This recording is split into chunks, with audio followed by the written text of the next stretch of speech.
Verse 1.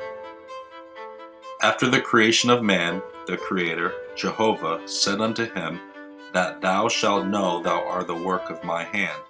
I have given thee capacity for knowledge, power, and dominion. This was the first era. Verse 2.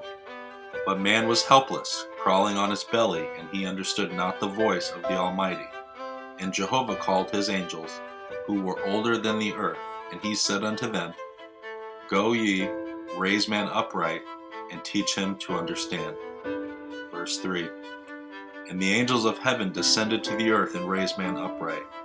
And man wandered about on the earth. This was the second era. Verse 4. Jehovah said to the angels that were with man, Behold, man hath multiplied on the earth. Bring you them together, teach them to dwell in cities and nations. Verse 5. And the angels of Jehovah taught the peoples of the earth to dwell together in cities and nations. This was the third era. Verse 6. And in the same time the beast, self, rose up before man and spake to him, saying, Possess thou whatsoever thou wilt, for all things are thine, and are good for thee. Verse 7. And man obeyed the beast, and war came into the world. This was the fourth era. Verse 8. And man was sick at heart, and he called out to the beast, saying, Thou said, Possess thyself of all things, for they are good for thee.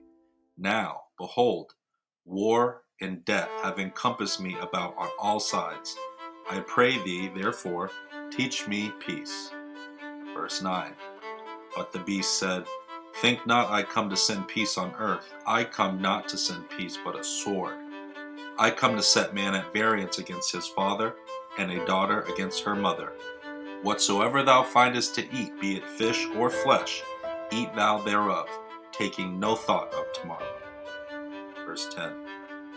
And man ate fish and flesh, becoming carnivorous, and darkness came upon him, and he had no more heard the voice of Jehovah or believed in him.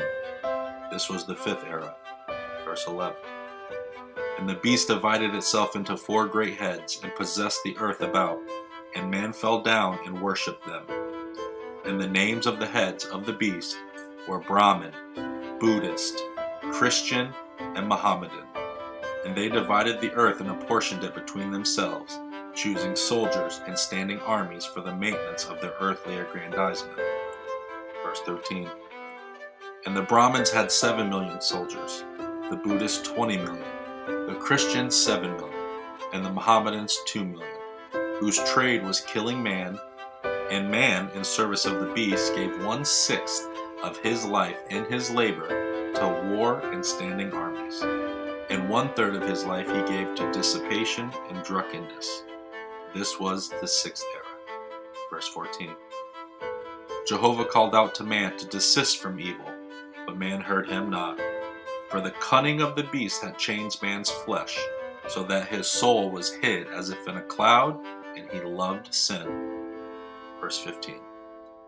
Jehovah called unto his angels in heaven, saying, Go you down to the earth once more, to man, whom I created to inhabit the earth and enjoy it. And say you to man, Thus saith Jehovah. Verse 16. Behold, the seventh era is at hand. Thy Creator commandeth thy change from a carnivorous man of contention to an herbivorous man of peace. The four heads of the beast shall be put away, and war shall be no more on the earth. Verse 17. Thy army shall be disbanded, and from this time forth whosoever desireth not to war, thou shalt not impress, for it is the commandment of thy Creator. Verse 18. Neither shalt thou have any God, nor Lord, nor Savior, but only thy Creator, Jehovah. Him only shalt thou worship henceforth forever. I am sufficient unto mine own creations. Verse 19. And to as many as separate themselves from the dominion of the beast, making these covenants unto me, have I given the foundation of my kingdom on earth.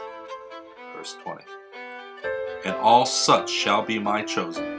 By their covenants and by their works shall they be known henceforth on the earth as mine, and shall be called faithists.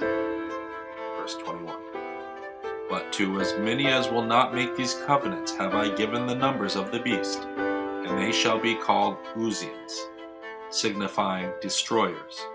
And these shall be henceforth the two kinds of people on the earth, Faithists and Uzians.